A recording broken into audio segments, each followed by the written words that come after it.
Praise the lord. మన ప్రభువును రక్షకుడును యేసుక్రీస్తు వారి పేరిట మీకు సమాధానము శాంతి అనుగ్రహింపబడును గాక. ఈనాడు ఈ రీతిగా మీ ఎదుటికి రావడానికి కారణము ఏమిటి అంటే, మరి కొన్ని కోట్ల మంది ప్రజలు ఆరాధిస్తున్న దేవుణ్ణి రకరకాలైన మాటలతో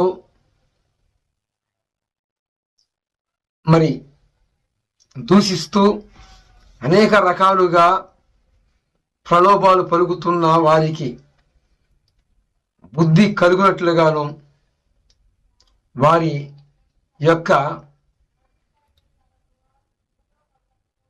అజ్ఞానం అనే అంధకారం అనే చీకటిలో కూర్చున్న వారి యొక్క జ్ఞానేంద్రాలు వెలిగించబడినట్లుగాను ఈ రీతిగా మీ ఎదుటికి రావటానికి కారణం. అంత మాత్రమే కాదు, ఆయా ప్రాంతాల నుండి, ఆయా సమాజాల నుండి, ఆయా రాష్ట్రాలు దేశాల నుండి నాతో కలిసి ప్రభువు వారిని మహిమపరుస్తున్న విధానాలను బట్టి మీ అందరికీ నా హృదయపూర్వకమైన వందనాలు తెలియజేస్తున్నాను. ఈరోజు ఈ యొక్క కౌంటర్ ఎవరికై అంటే బ్రోకర్ లలిత కుమార్కి. ఈ లలిత కుమారు ప్రలోభి మాటలు పలుకుతూ అనేక రకాలుగా, ఇతనే కాదు, ఇతను లాంటి వ్యక్తులు ఎంతోమంది ఉన్నారు. అంధకారం అనే చీకటిలో కూర్చున్న ఇలాంటి వ్యక్తులు చాలామంది ఉన్నారు. వారందరికీ బుద్ధి కలిగినట్లుగా, బుద్ధిహీనుడు మరి వినబోడు, చెప్పిన మాటలని సరిదిద్దుకోలేదు, సరిదిద్దుకోవటానికి ఇష్టపడడు. ఎవరు? బుద్ధిహీనుడు.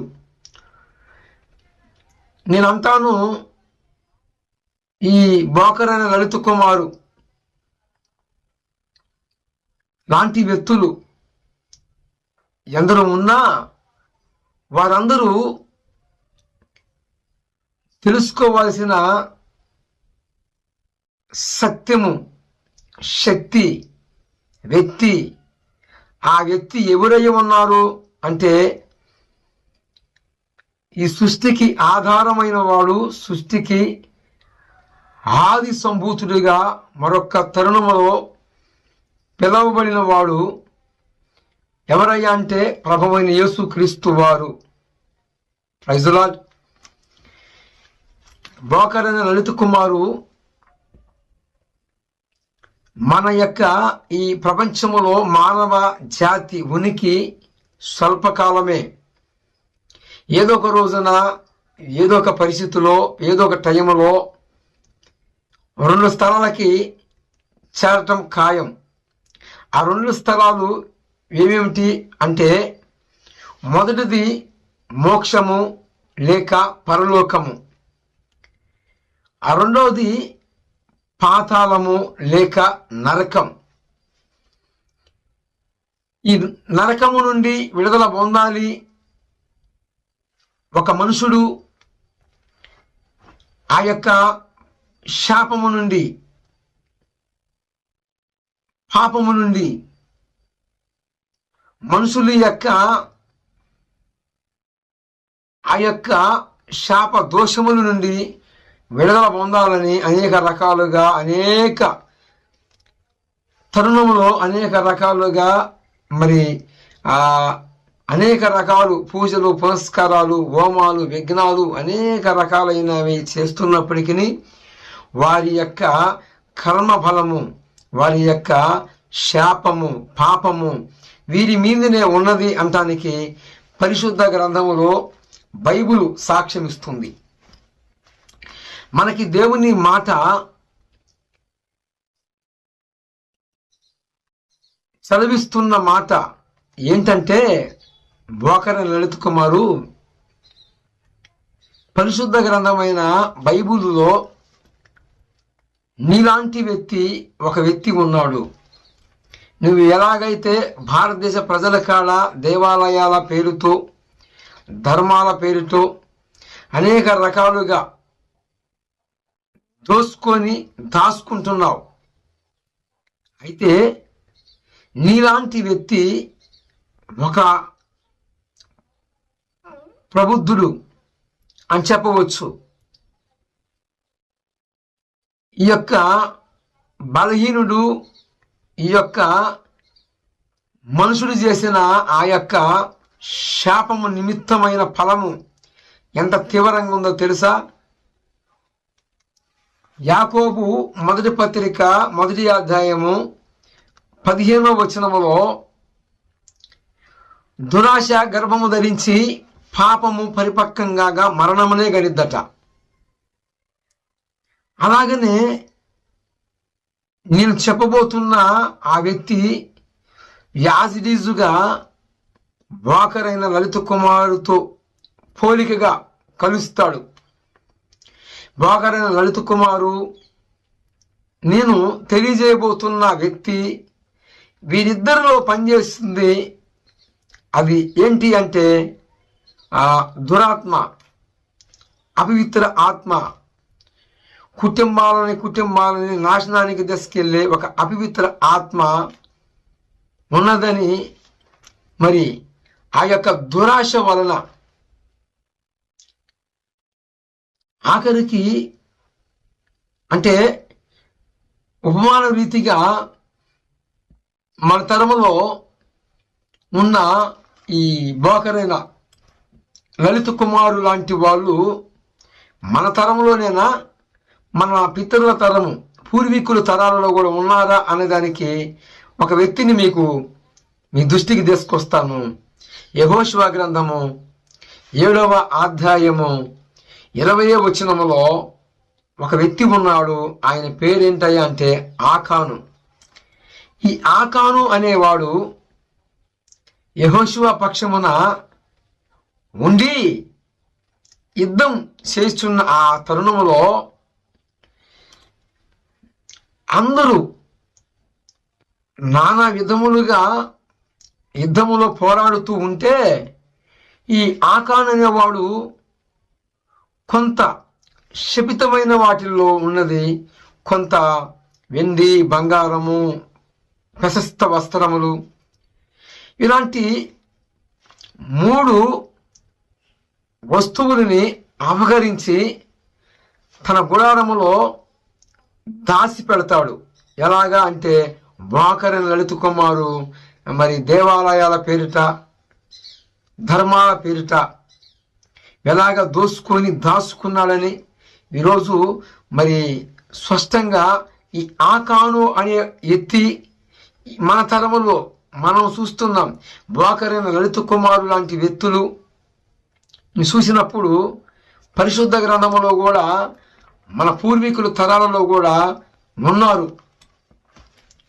ఎందుకు ఆనాటి నుంచి ఈనాటి వరకు మానవుడు బలహీనుడిగాను, ఏదొక తరుణములో, ఏదొక సమయములో, ఏదొక పొరపాట్ల ద్వారాగా కావటానికి కారణం ఏమిటి అని చూస్తే ఈ బలహీనత అనేది బ్రోకరైన లలిత కుమారుతో పాటు చాలా మందిలో ఉంటుంది. అలాగని అందరూ అలాంటి వ్యక్తులేనా అంటే కాదు, కానీ కొద్ది మందే మనకి ఉన్నారు. అలాగనే ఈ యెహోషువ నాయకత్వంలో యెహోషువ కింద ఈ ఆకాను అనేవాడు 3 వస్తువులు. అందుకే యాకోబు పత్రిక 1వ అధ్యాయంలో దురాశ గర్భము ధరించి పాపము పరిపక్వంగా అది మరణమునే గనిద్దని రాయబడి ఉంది. ఈ ఆకాను అనేవాడు మన తరములో బ్రోకరైన లలిత కుమారు, వీరిద్దరూ చేసిన ఆ యొక్క దురాశ పనులకి వారిని ఏం చేసింది అంటే వారి దురాశ పరిపక్వం చెంది మరణమును గనింది. అవునంటారా కాదంటారా? ఆఖరికి ఆకాను పరిస్థితి ఏమైంది? ఆకానుని పరిస్థితి ఘోరాతి ఘోరంగా, వీణాతి వీనంగా, పాల మెలుపుట అంటే ఊరు బయటికి తీసుకెళ్లి రాళ్లతో కొట్టి ఆకానుకి సంబంధించిన పిల్లలందరినీ మరి రాళ్లతో కొట్టి వారిని చంపివేశారని రాయబడి ఉంది. ఆకాను రాళ్ల చేత ఆఖరికి మరణమైపోయాడు. ప్రభునందు దేవుని బిడ్డలారా, ఈరోజు దేవుని మీద తిరుగుబాటు, దేవుని మీద మరి భయంకరమైన దూషణలు, చర్చల మీద రకరకాలైన విమర్శలు, యేసు ప్రభువు వారి మీద, ఆయన మీద ఏదో ఒక కోశాన ఏదో ఒక రీతిగా ఏమండి క్రైస్తవము మార్గము మతం కాదు. మతానికి అర్థం తెలియదు ఈ బోకరైన లలిత కుమారికి. అంటే మతానికి అర్థం తెలియదు కానీ ప్రలోభాలు పలకటము, ఏదో మాటలు మాట్లాడటము, ఆఖరికి తాను ఏదైతే ఇచ్చాడో ఆ పంటనే కోశాడు. ఆకాను అనేవాడు విత్తిన పంటే కోశాడు. ఈ తరంలో బోకర లలిత కుమారు కూడా విత్తిన పంట ఏంటంటే మోసపోకుడి, దేవుడు వెక్కిరింపబడు, మనుషుడా నీవు ఏది విత్తుతావో ఆ పంటే కోస్తావు అని పరిశుద్ధ గ్రంథమైన గలితీ పత్రిక 6వ అధ్యాయము 7వ వచనంలో రాయబడింది. బోకరైన లలిత కుమారు మరి ఈ ప్రపంచవ్యాప్తంగా ఉన్న క్రైస్తవులందరూ కూడా నీ తప్పులను క్షమిస్తూ ఉన్నారు. ఎందుకంటే తెలుసా, ఈ భూమి మీద ఉన్నవారిలో ఎవరు నీతిమంతులు లేరు. ఒకే ఒక నీతిమంతుడు, ఆయన ఎవరై అంటే సృష్టికర్త ప్రభు అయిన యేసు క్రీస్తు వారు మాత్రమే పరిశుద్ధుడు. ఆ మహానుభావుడు, ఆ మహనీయుడికి మాత్రమే ఆరాధన చేయెత్తి మొక్కాలి, నమస్కరించాలి. ఎవరికి? యేసు ప్రభు వారికి మాత్రమే. తక్కిన వారు కామ, క్రోధ, లోభ, మోహ, మదమత్సరనే వాటికి లోనయ్యి వాటికి బానిసలైపోయిన వారే గాని వారు పూజకి అర్హత కలిగిన వారు కాదు అని భవిష్య మహాపురాణము సాక్ష్యం ఇచ్చింది.